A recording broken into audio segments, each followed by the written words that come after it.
মিলে খুব আনন্দ করেছিলাম। তারপর এখানে খিচুড়ি উৎসব হয়েছে, সেটাও খুব আনন্দ হয়েছে। আজকে আমরা সবকিছু অনুষ্ঠান খুব একত্রে মিলে করি, আমাদের একতাটা খুবই আছে। আমরা এই পিঠেপুলির উৎসব আর আমরা যেই উৎসব হয় আমাদের এখানে সব স্যাররা আমরা সব মিলে করি।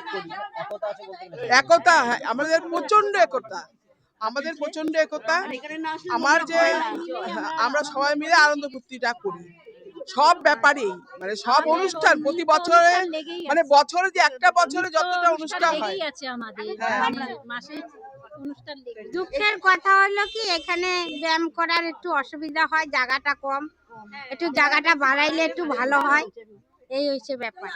আর আমরা বিধায়ক নারায়ণ গোস্বামীকে বলেছি এই ঘরটা একটু বড় করে দেওয়ার জন্য।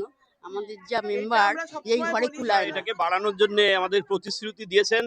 উনি বলেছেন যে ফান্ড আসলে আমরা যত তাড়াতাড়ি এটাকে একটু সম্প্রসারণ করব, আমরা সেই আশায় রয়েছি। ওনার ওই ফান্ডটা পেলে আমরা এটাকে আরো বেশ বড় করে সুন্দর করে ব্যায়ামটা করতে পারবো আর কি। আমার নাম প্রকাশ চন্দ্র বিশ্বাস, আমি আর কি এই শিবিরের প্রতিষ্ঠাতা, এবং এখন অশোকনগরে আরো 7টা শিবির রয়েছে যেখানে আমারই ছাত্রছাত্রীরাই আর কি সেগুলোকে হাল ধরেছে।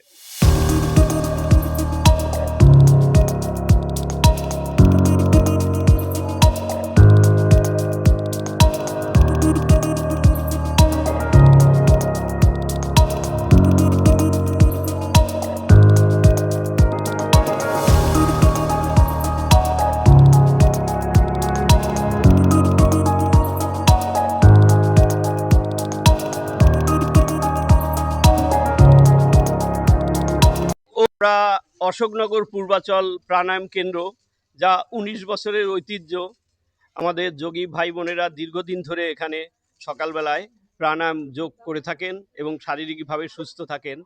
তা আমাদের এই শিবির এবারে সেই সাবেকি প্রথায় মাটির উনুনে কাঠের জালে সেই পিঠেপুলি অনুষ্ঠান হচ্ছে। সবাই খুব আনন্দের সাথে আমাদের এখানে অংশগ্রহণ করছে, যেটা আজকাল আমরা দেখতেই পারি না বলতে গেলে। এই মাটির উনুন এবং কাঠ প্রায় উঠেই গেছে, কিন্তু আমাদের এই বোনেরা যোগী ভাইয়েরা খুব আনন্দ সহকারে সবাই হাতে হাত মিলে এই অনুষ্ঠানটা পালন করছে। এতে আমাদের অন্তরের টানটা বাড়ে এবং আরও ভবিষ্যতে আমরা এই অনুষ্ঠানকে বছর বছর করব শীতকালে, এবং আমাদের প্রত্যেক বছরই নানান রকম উন্নয়নমূলক অনুষ্ঠান হয়। এবার আমরা এই প্রথম 19 বছর পর পিঠাপুলি অনুষ্ঠানটা চালু করলাম। এই অনুষ্ঠানে আমাদের আজকে প্রায় 45-50 জন হবে। আমাদের শিবিরে এরকম লোকের সংখ্যা এরকম 50-55 জন। অশোকনগরে মোটামুটি আমাদের 7টা শিবির হয়েছে, যার উৎপত্তি এখান থেকেই। এটা মূল কেন্দ্র অশোকনগরের, এরপরে অশোকনগরের 7টা ব্রাঞ্চ হয়েছে।